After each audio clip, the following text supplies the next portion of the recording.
Bună, dragii mei, bine ați venit, bine ați revenit. Sunt Meme și ca de fiecare dată înainte de a începe, vă reamintesc cât de minunați și de puternici sunteți. Vin și astăzi alături de voi pentru a vedea ce ne spune energia la nivel de potențial pentru zilele ce vor urma. Pentru că totul este la nivel de potențial, viitorul este imprevizibil și încă nescris. Și vă rog să luați de aici informațiile care rezonează cu voi și aduc o valoare în plus vieților voastre. Vă mulțumesc pentru că îmi sunteți alături, pentru că faceți parte din această comunitate, iar dacă acum m-ai întâlnit pentru prima dată, chiar și în această formă virtuală, și munca mea, informațiile de aici rezonează cu tine, te invit cu drag să te abonezi și să apreciezi acest clip. În zilele ce vor urma avem alegeri importante de făcut. Uite, spre exemplu, mâine pe 11 avem de ales între obscuritate sau lumină. Pot fi lucruri pe care le rezolvăm sau care rămân nerezolvate, într-un cuvânt. Tot ceea ce contează este atitudinea ta față de situațiile care pot apărea în viața ta sau de cele care sunt deja prezente în viața ta și pe care încă nu știi cum să le rezolvi. La nivel astrologic, suntem sub aceeași influență a conjuncției Soare-Mercur din Fecioară. Deși este guvernatorul Fecioarei Mercur, planeta mai puternică în acest caz este Soarele. Avem o influență de foc și de aer pe un arhetip de pământ. Adică foarte multe gânduri, foarte multe idei pe care dacă le punem în practică, asupra cărora dacă avem o viziune foarte realistă, le putem implementa. Și ca o paranteză, voiam să vă întreb, și chiar aș aprecia dacă îmi răspundeți în comentarii, dacă ați experimentat și voi următoarea situație. După eclipsa pe care am avut-o, cea totală de lună din Pești, dacă nu cumva ați observat că v-ați deshidratat. Pentru că am o teorie și mi-ar plăcea să văd dacă se confirmă. Eu sunt foarte deshidratată, pielea mea este foarte uscată. Am spus că suntem sub o influență destul de puternică a elementului foc și a elementului aer, pe un arhetip de pământ din care lipsește apa. Am așa o senzație foarte puternică cum că deshidratarea noastră are legătură cu cele două eclipse. Să vedem ce ne spune energia mai departe. Am și buzele foarte uscate și nu există o cauză pentru acest aspect. Ghizi spirituali, aici avem arhetipul aerului, înălțarea, obiectivitatea. Este o zi pentru obiectivitate, uite. Poți corela niște informații sau niște lucruri se leagă, se aliniază pentru tine, niște discuții pe care le porți. Poți avea parte de coincidențe sau de sincronicități, să intri în rezonanță cu oamenii potriviți pentru a rezolva situațiile de viață în care ești implicat. Ghidare și sens. Poate fi o perioadă cu sens, o perioadă în care se rezolvă practic niște lucruri importante pentru tine.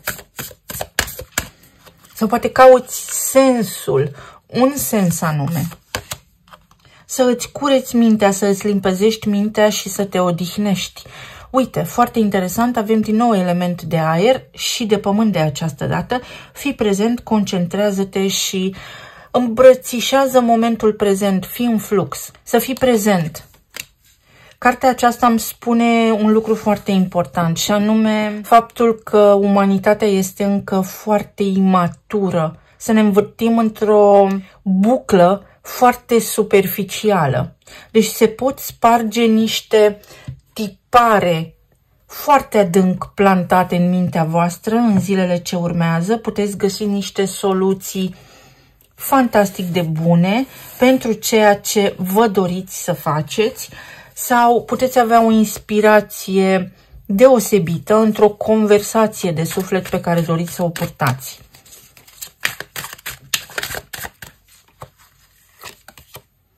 Mai multă informație, să cauți o informație, cauți și găsești, exact așa. Zilele ce vor urma, în funcție de când asculți emisiunea, vor sta sub această lozincă. Caută, pentru că poți găsi. Claritate, detalii foarte importante pe care le poți descoperi acum. Să știți că sunt zile importante, am menționat deja că între cele două eclipse se produc niște lucruri, fie subtil, fie chiar de-a dreptul, în planul acesta, în tărâmul fizic în care trăim și tocmai în acest sens este o perioadă foarte bună în care să găsești sensul, să înțelegi ceva, dar este o informație puternică, este o informație profundă, este o informație care îți produce o revelație deosebită. Este ceva ce găsești, este ceva ce se încheie, avem numărul 27 și este foarte important pentru că pe 2 a intrat Mercur în Fecioară, pe 7 am avut eclipsa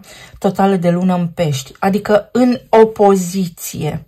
Ori rezolvi niște lucruri cu oamenii aceia care te săcăie, pe care nu îi placi, ori confrunți o situație care îți displace, treci prin ceva ce îți displace, tocmai pentru a putea ieși din strâmtoarea lui Saturn, care este și el retrograd în Pește acum. De altă parte, când Saturn ajunge la 27 de grade Pești, acum în perioada de retrogradare, se poate face lumină.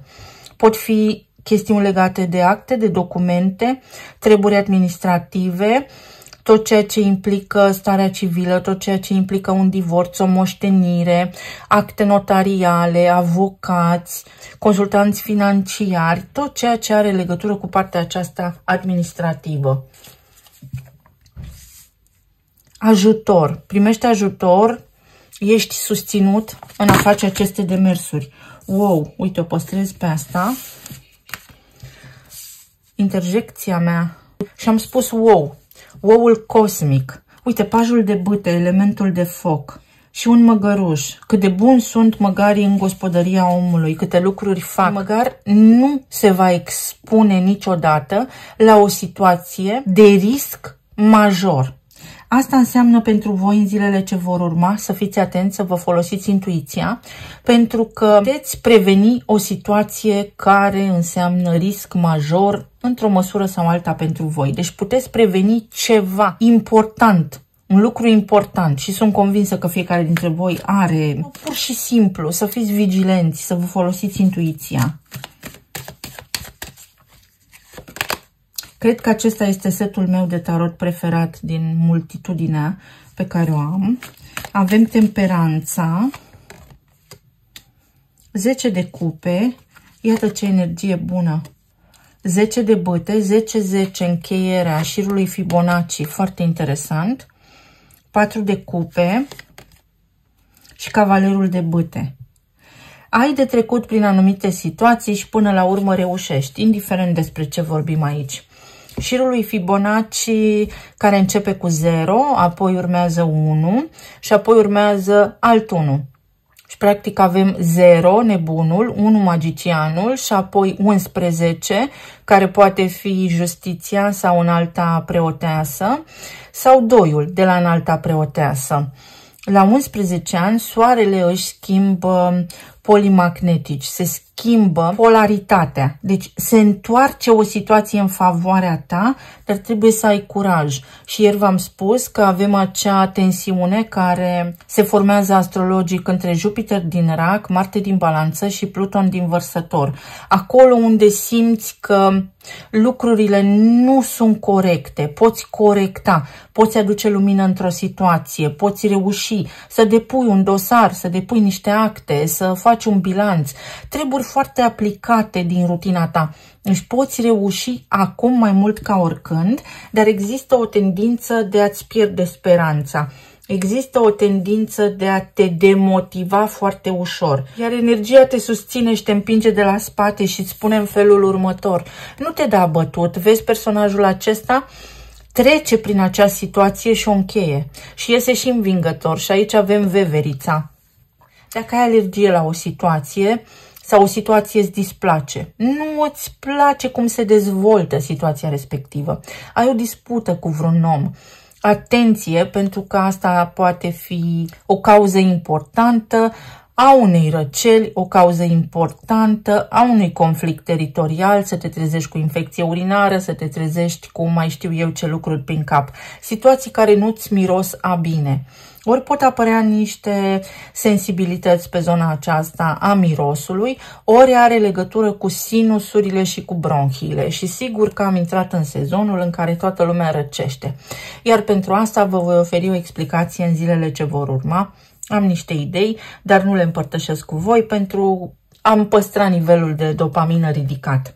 Pe zona de relații, poate fi o perioadă în care lucrurile să meargă foarte bine sau să cedați. Toată lumea să cedeze, toată lumea să fie mai liniștită și mai pașnică în legătură cu situațiile de viață pe care le aveți, cu rutina voastră. Tocmai pentru că energia îndrumă în această direcție. Alții dintre voi s-ar putea să fiți un pic imaturi, să aveți nevoie de ajutor în ceea ce faceți în rutina voastră și să existe o scurtă perioadă de reproșuri reciproce sau de așteptări mult prea sus ridicate de la celălalt.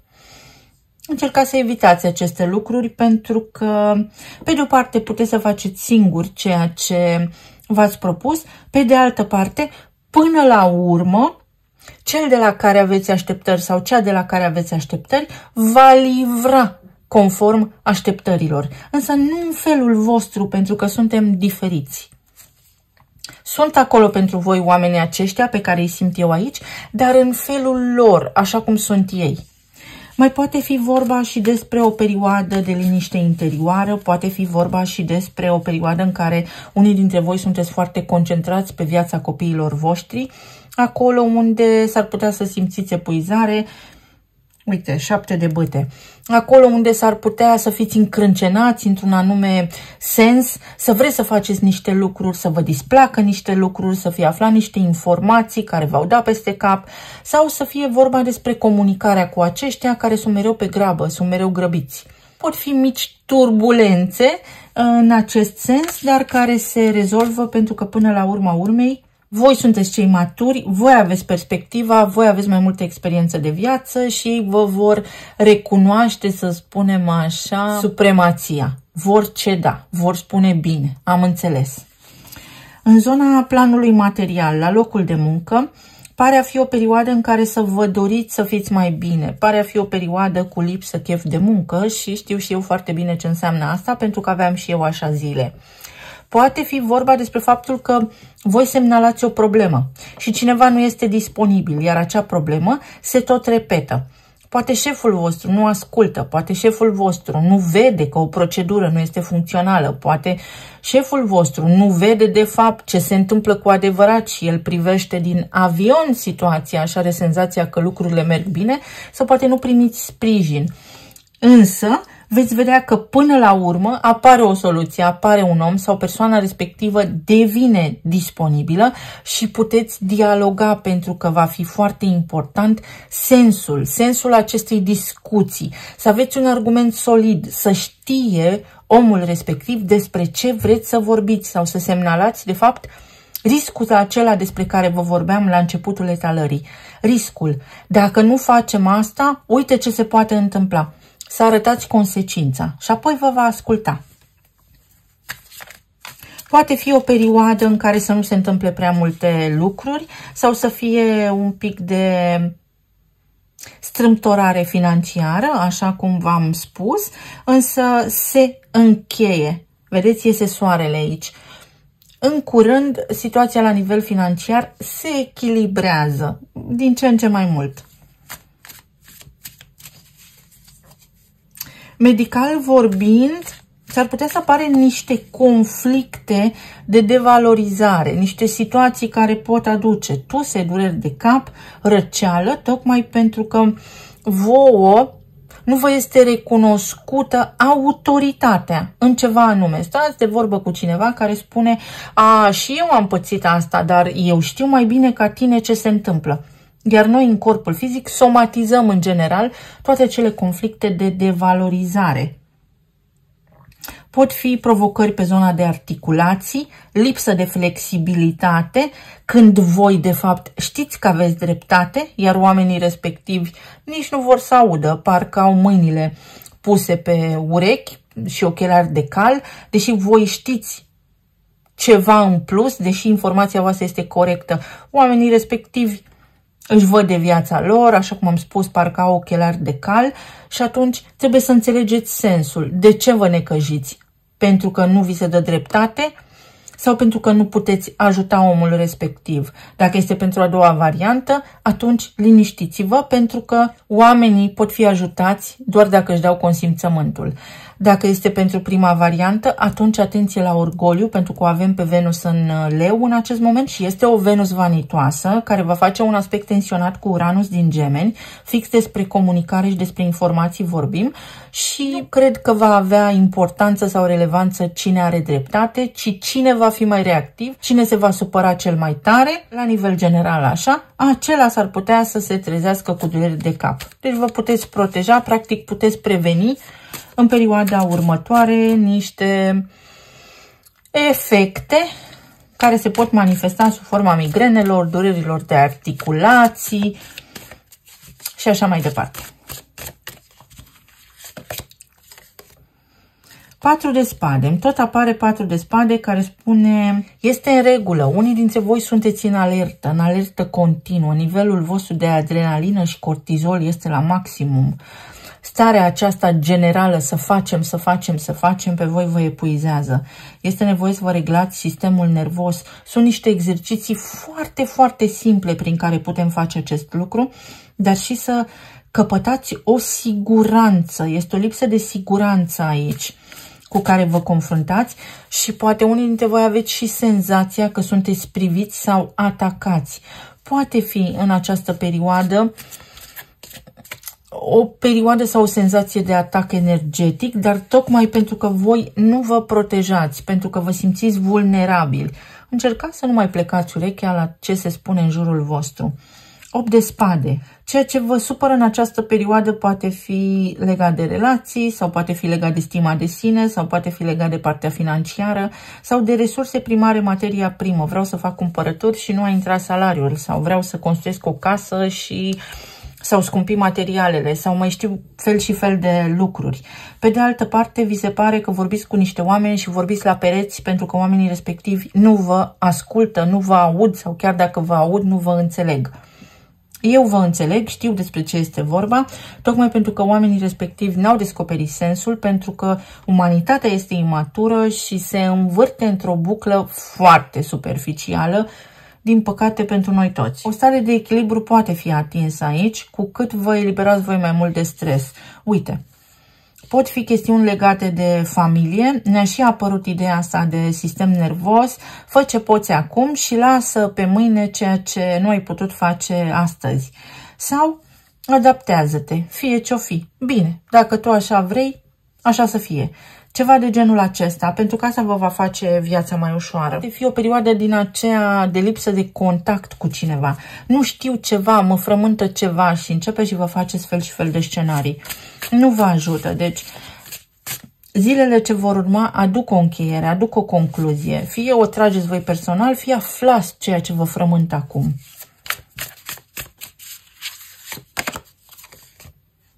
Cavalerul de bâte, aflați ceea ce vă frământă acum. Poate fi nerăbdare. Cineva aici este nerăbdător și din această cauză se stresează foarte, foarte tare. Poate fi o respingere, poate fi o persoană care își imaginează lucruri și are senzația că voi îi respingeți sau că nu sunteți disponibili, dar voi sunteți foarte obosiți. Sau poate fi cealaltă persoană la care voi vă gândiți, cu care voi interacționați, obosită, iar voi aveți senzația că nu vă apreciază. Sunt fel și fel de neînțelegeri, erori de comunicare, așa cum am menționat și ieri. Și regele de cupe, tot răul spre bine. Este o carte a Scorpionului, este o carte a unui om matur emoțional, cu multă înțelegere, cu multă empatie, cu multă compasiune, putem face lucrurile să funcționeze, pentru că aici există dragoste, dar există și o nevoie de a controla desnodământul. Și în momentul în care vrei să controlezi un rezultat, îți pierzi motivația și sensul să ajungi până la acel rezultat. Practic, vrei să pleci într-o excursie, atât de tare te entuziasmezi înainte, încât în momentul în care ai ajuns acolo, pălește bucuria faptului că te afli în acel loc. Tocmai pentru că tu ți-ai imaginat, ți-ai făcut așteptări și odată ce ai obținut acea deplasare sau ai plecat în acel concediu, dispare vraja. Poate fi vorba și despre o confesiune, despre o conștientizare în ceea ce privește relația voastră actuală sau relația cu cineva la care vă gândiți acum, unde cineva este impulsiv, persoana respectivă sau voi sunteți impulsivi, ardeți de nerăbdare, vreți niște lucruri, nu vedeți cum se pot rezolva aceste lucruri, vă induceți sau persoana respectivă își induce un nivel de stres inutil, însă lucrurile se rezolvă până la urmă. Aici este o confirmare că cineva vă oglindește înapoi sentimentele pe care voi le aveți acum pentru persoana respectivă. La nivel financiar, trebuie să insistați un pic. Deci la locul de muncă sau în general, insistați puțin sau păstrați-vă gândurile optimiste pentru că lucrurile se rezolvă. Pe zona de sănătate este nevoie de odihnă și de liniște mentală pentru a putea face aceste lucruri. Nu vă forțați prea tare.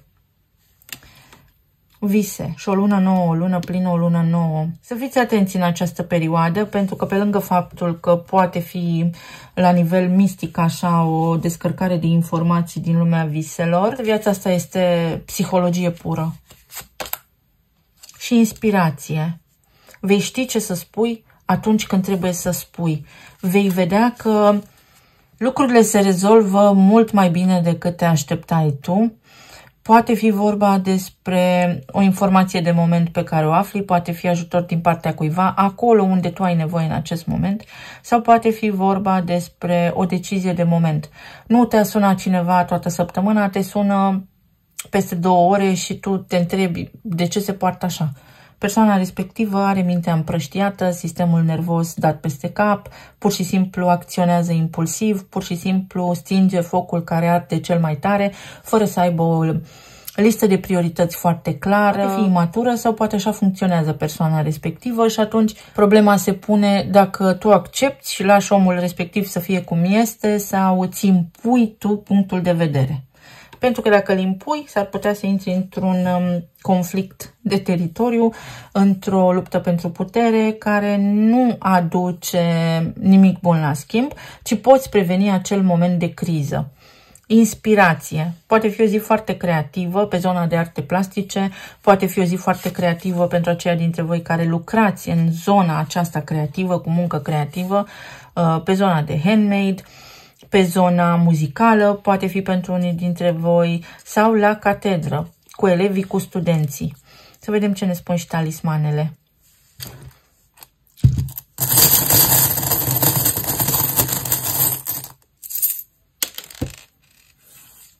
Uite că a ieșit iepurașul cel alb din Alice în Țara Minunilor, pentru că am vorbit ieri despre asta. Să vedem.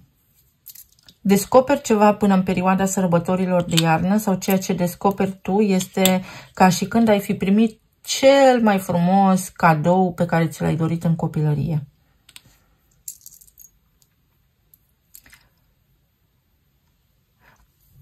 Este o perioadă destul de complicată, nu-i spun dificilă, este complicată în sensul în care nu există scurtături. Nu există scurtături. Lucrurile se rezolvă, dar până acolo te ajută cineva, ai o zână bună, ai un om care te scoate din încurcătură. O informație potrivită la momentul potrivit te ajută pe tine acum să schimbi o situație. Avem aici moartea. O situație se regenerează, fie te regenerezi, te pui repede pe picioare dacă ai parte de ceva neplăceri cu sănătatea, fie este vorba despre faptul că, deși nu poți controla o situație, cu cât ai mai mult încredere în faptul că se rezolvă, vei vedea că se rezolvă. Binecuvântări. Uite, berbecul. Dozează-ți energia. Berbecul. Gândește cu capul tău. Și faetonul. Împăratul se urcă în car. Împăratul ia o decizie. Ce alege? Întuneric sau lumină?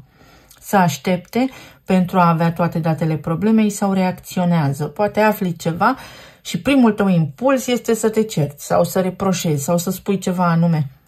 Dar nu ai toate datele, lipsesc niște informații, nu judeca fără să știi toate detaliile. Sau nu face, nu acționa până nu te convingi, până nu ai toate informațiile necesare.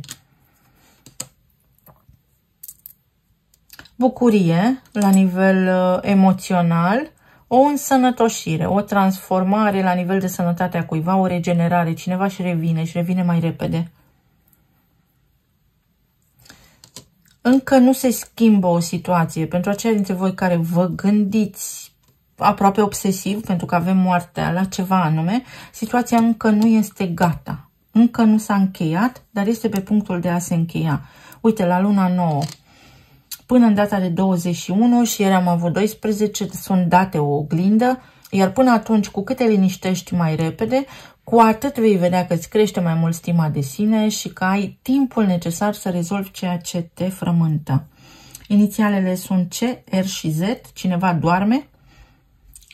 Ai tu niște cerințe, ai tu niște așteptări, ai tu niște lucruri importante de făcut și persoanele cu care interacționezi sau ar trebui să interacționezi dorm.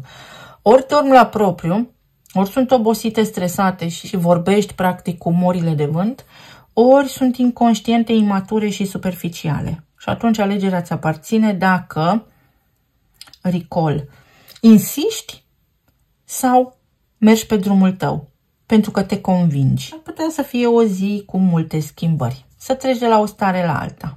Încearcă să te liniștești pentru că se rezolvă. Pot apărea niște informații în domeniul public cu o persoană publică sau informații care implică politica, planul internațional, care să ne lase cu gura deschisă. Surprize, tot felul de surprize. Se rezolvă ceva. Ai încredere că se rezolvă. Atenție la zahăr și la dulciuri. Noi avem nevoie de zahăr în corp, dar natural. O rocătare. Mai se sparge ceva. Unii dintre voi veți avea succes, aveți reușită. Uite, cineva aici cedează, cineva aici se poate schimba. Un om cu care v-ați luptat, un om cu care ați vorbit, un om cu care v-ați chinuit, un om pe care l-ați cărat în spate, un om care părea de neatins, un om care părea că nu-și deschide inima, un om care părea că nu comunică. Se poate schimba. Vă mulțumesc foarte mult! Să fiți bine oriunde ați fi în această lume, să fiți sănătoși și iubiți și să ne auzim cu bine data viitoare. Pa, pa!